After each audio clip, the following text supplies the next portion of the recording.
Hello friends, welcome to my channel. তো ভারতীয় সিনেমাটাকে একটা আলাদা উচ্চতায় নিয়ে যেতে চলেছে ডিরেক্টর নাগ অশ্বিন। মানে আমি রিভিউ করতে চলেছি এখন কালকি মুভিটার, তো এটা দেখলাম। বাপ রে বাপ, জাস্ট আমি মানে ছিটকে গেছি সিনেমাটা দেখে। মানে সব থেকে বড় কথা, কনসেপ্ট কি লেভেলের এটা কনসেপ্ট, মানে যে দেখবে না সে মানে মিস করবে কিছু একটা।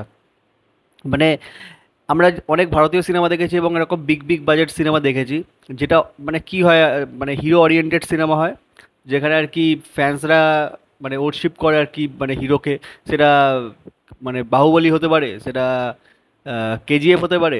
ঠিক আছে, সেখানে একটা হিরোর মানে অনেক বড় একটা ভূমিকা থাকে। ঠিক আছে, ডেফিনেটলি এখানেও আছে, এখানে আমি নেই সেটা একদমই বলবো না, কিন্তু এটা কখনো এই সিনেমাটা একটা পার্টিকুলারলি হিরো ওরিয়েন্টেড সিনেমা হয়ে দাঁড়ায় না। তার কারণ হচ্ছে, এটা আমি রাদার বলতে পারি, এটা ডিরেক্টরের ভিশন। মানে ডিরেক্টরের যে এরকম একটা ভিশন, মানে সেটাকে তারিফ করতেই হবে। তার সাথে সাথে আমি আরও মানে মানে না বললে একদম খুব খারাপ হবে, সেটা হচ্ছে এই সিনেমাটাতে আর্ট ডিজাইনের কাজ। সেট কি অসাধারণ, মানে মেকআপ কি অসাধারণ, সেট ডিজাইন মানে চমকে দেওয়ার মতো। একটা এরকম বড় সিনেমার জন্য যেরকম আর কি সেট ডিজাইন আর্টের কাজ যেরকম হওয়া দরকার, মানে জেনারেলি কিন্তু খুব কম ইউটিউবার আছে যারা এইগুলোর আর কি প্রশংসা করে। তারা হয়তো পারফরমেন্স খুব ভালো সবাইকার, সেটা নিয়ে বলবে, কিন্তু এই ধরনের জিনিসগুলো খুব কোনো কোনো ইউটিউবার ইগনোর করে যায়। বাট সেটা হওয়া উচিত নয়, কারণ এদের অনেক পরিশ্রম থাকে তাদের পেছনে, একটা অনেক মানে সময় ধরে একটা খাটনি থাকে, মেহনত থাকে। সেটাকে একদম তারিফ করা উচিত, আমার সেটা মনে হয়। তো এটার আর্ট ডিজাইনের কাজ কিন্তু দারুণ, অসাধারণ। মানে মানে দেখতে খুব ভালো লাগে। ভিএফএক্স, সিনেমা ভিএফএক্স এর জন্য প্রচুর টাকা খরচা হয়েছে। অবভিয়াসলি আমি এটাও বলবো যে ভিএফএক্স দিয়েই শুধু সিনেমা চলে না, বাট এই ধরনের সিনেমাতে ভিএফএক্স ছাড়াও সিনেমাটা চলবে না। ভিএফএক্স যদি খারাপ হয় তাহলে কিন্তু আমরা গালাগাল দেবো। তো ভিএফএক্স অত্যন্ত উন্নত মানের ভিএফএক্স হয়েছে, দারুণ ভিএফএক্স হয়েছে, ভিজুয়াল ট্রিট এটা বলতে পারি। এই সিনেমাটাকে ডেফিনেটলি একটা হলে, একটা ভালো থিয়েটারে গিয়ে দেখা উচিত। মানে যদি পারো তো তোমরা থ্রিডিতে গিয়ে অবশ্যই দেখো। এটা ফোনে দেখার মতো সিনেমা না, এটা হলে গিয়ে দেখার মতো সিনেমা।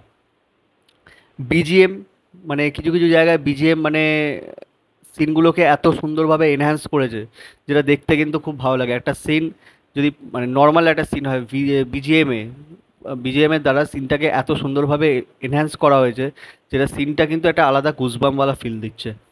এবার আমি পারফরমেন্সের কথায় আসবো। তো অমিতাভ বচ্চনের কথা ফার্স্টেই আমায় বলতে হবে। মানে 82 বছর বয়স হয়ে গেছে লোকটার, মানে কি লেভেলের পারফরমেন্স দিয়েছে, বাপরে বাপ। মানে মানে তাকে তার থেকে চোখ ফেরানো যাচ্ছে না, তার এক একটা সিন যখন আসছে তার থেকে চোখ ফেরানো যাচ্ছে না, যে একটা 82 বছরের মানুষ মানে এই ধরনের সিনেমাতে কি লেভেলের, মানে তার এনার্জি, কি ধরনের পারফরমেন্স। মানে যে কোনো কাউকে ওয়াটশাডো করে দিয়েছে, আমি এটুকু বলবো। বেস্ট পারফরমেন্স এইখানে এই সিনেমার মধ্যে অমিতাভ বচ্চন। মানে অমিতাভ বচ্চন মানে কি বলবো, লিড আর কি, মানে তার থেকে চোখ ফেরানো যাবে না। দেন দীপিকা পাড়ুকোন ক্যারেক্টারটা যথেষ্ট ভালো ক্যারেক্টার ছিল এবং খুব ভালোভাবে সে ফুটিয়ে তুলেছে। এবং ডেফিনেটলি একটা প্রেগনেন্ট ওম্যান হিসেবে যে ক্যারেক্টারটাতে প্লে করেছে, তার এক্সপ্রেশন বলি, তার কি বলবো, তার ডায়লগ ডেলিভারি খুব সুন্দর, খুব সুন্দর। দীপিকা পাড়ুকোন অত্যন্ত মানে আজকের দিনে দাঁড়িয়ে দীপিকা পাড়ুকোন অত্যন্ত একজন দক্ষ একটা অভিনেত্রী, খুব দক্ষ অভিনেত্রী। এত অ্যাক্ট্রেস আসে যাদের কোনো কোনো ডায়লগ ফায়লগ যখন বলে কিছু বোঝা যায় না, কিন্তু দীপিকা পাড়ুকোন কিন্তু এক্সেপশন। তাকে যত দেখি, এখন যেমন দেখতে ভালো, যেমন গ্ল্যামার্স, তেমনি চরিত্রের প্রয়োজনে তাকে যেমন দেওয়া হবে ঠিক তেমনই করে দেবে। আমার অত্যন্ত প্রিয় একজন অভিনেত্রী। নেক্সট বলবো কামাল হাসান। কামাল হাসান কী লেভেলের একটা সেটা বলে দেওয়ার কোনো অপেক্ষা রাখে না। দুটো সিন হয়তো এই সিনেমাতে আছে, ঠিক আছে, মানে সেই দুটো সিনে কি করতে পারে সেটা দেখিয়ে দিয়েছে বস। মানে hats off to Kamal Haasan, মানে রিয়েলি বলছি, মানুষটাকে যত দেখি তত মানে চমকাই আর কি। এত মানে তার এক্সপ্রেশন এক্সপ্রেশন দিয়ে সে খেলে দিয়েছে, তার ডায়লগের দরকারও পড়ে না, সে এমন একজন অ্যাক্টার।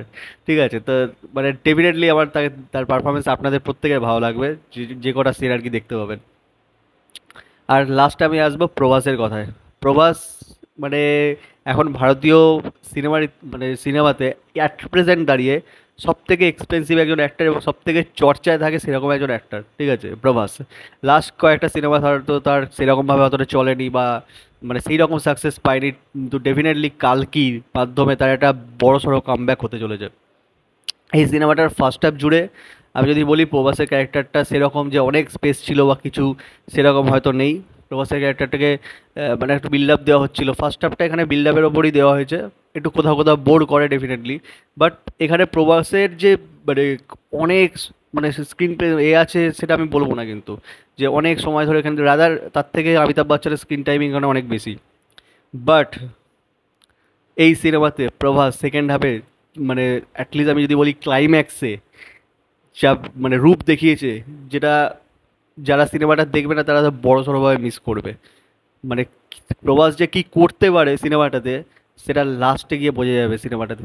আর টুইস্ট যেটা আছে, আনপ্রেডিক্টেবল টুইস্ট, পুরো মাথা খারাপ করা টুইস্ট আছে ডেফিনেটলি। আমি কিচ্ছু স্পয়লার দেবো না সিনেমাটার জন্য, জাস্ট এইটুকু বলতে পারি থিয়েটারে গিয়ে ভালো স্ক্রিনে এই সিনেমাটা তোমরা ডেফিনেটলি দেখো, নাহলে একটা বড় কিছু তোমরা মিস করবে এই সিনেমাতে। মানে লাস্ট 30 মিনিটের যে সিন আছে এবং লাস্ট 15 মিনিটের যে একটা মহাভারতের যে ব্যাপারটাকে তুলে ধরেছে নাগাসপিন, সেটা এত সুন্দরভাবে মানে ভারতীয় সিনেমাতে কেউ বলেছে বলে আমার তো মনে হয়নি, বা দেখিয়েছে বলে আমারও মানে মনে হয় না। মানে সিরিয়াসলি একটা ভিজুয়াল স্পেকটাকেল এই সিনেমাটা, মানে যে দেখবে না সে আর বড় সড়োভাবে মিস করবে।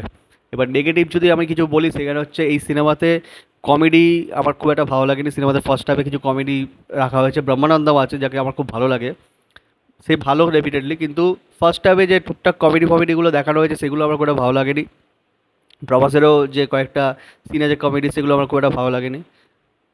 এখানে ক্যামিও আছে দুটো ক্যারেক্টারের ডেফিনেটলি, একটা ডিরেক্টরের ক্যামিও আছে ভালো, বাট আমার খুব একটা চমকপ্রদ আলাদা কিছু সেরকম লাগেনি।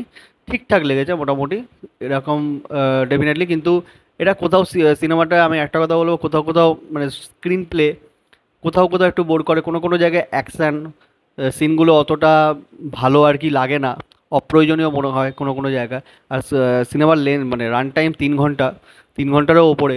তো এটা আরও 15-20 মিনিট ছোটো করা যেতে পারতো, তাহলে সিনেমাটা আরও কম্প্যাক্ট হতো ডেফিনেটলি।